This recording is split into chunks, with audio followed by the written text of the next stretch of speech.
All right, so for tonight's presentation, I have a picture.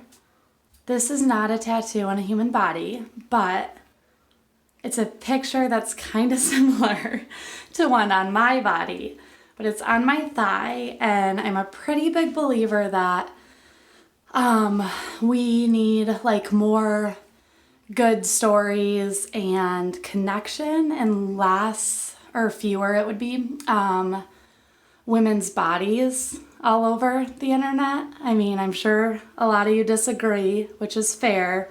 Women are beautiful and amazing, but yeah, kind of not for posting that type of stuff, just my own personal preference. So this is pretty similar to a tattoo that I have on my thigh, and I got it done because this is a picture that was at my mom's house and she gave it to me. And I love it because it's actually about her. Because my mom and I are really close, just like Ruby and I are really close all the time.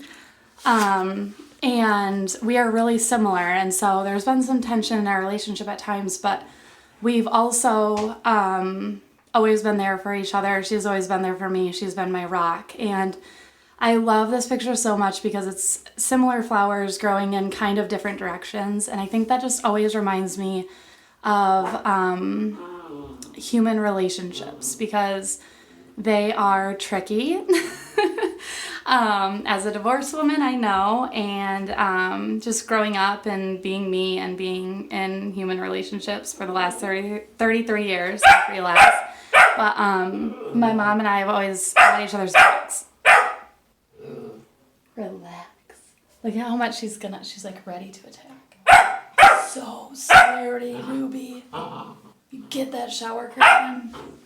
But anyway, so that's a lot of meaning to me because I think even when we disagree with each other, like a lot of people do in politics right now, and all the other stuff that we disagree about, relationships aren't perfect, you know? Like I talked about in my last video, there's a time to quit, there's a time to let things go that aren't for you, but at the same time, there's also a time to stay, there's a time to invest, there's a time to really fight for what is yours. And I have no other relationship in my life like my mom in that. Like, it's just been such a beautiful representation of what it means to have somebody fight for me and be there for me, and really like go the distance. And I think there's huge beauty in that, and that's something that not everyone has, you know, and I want more relationships like that in my life. So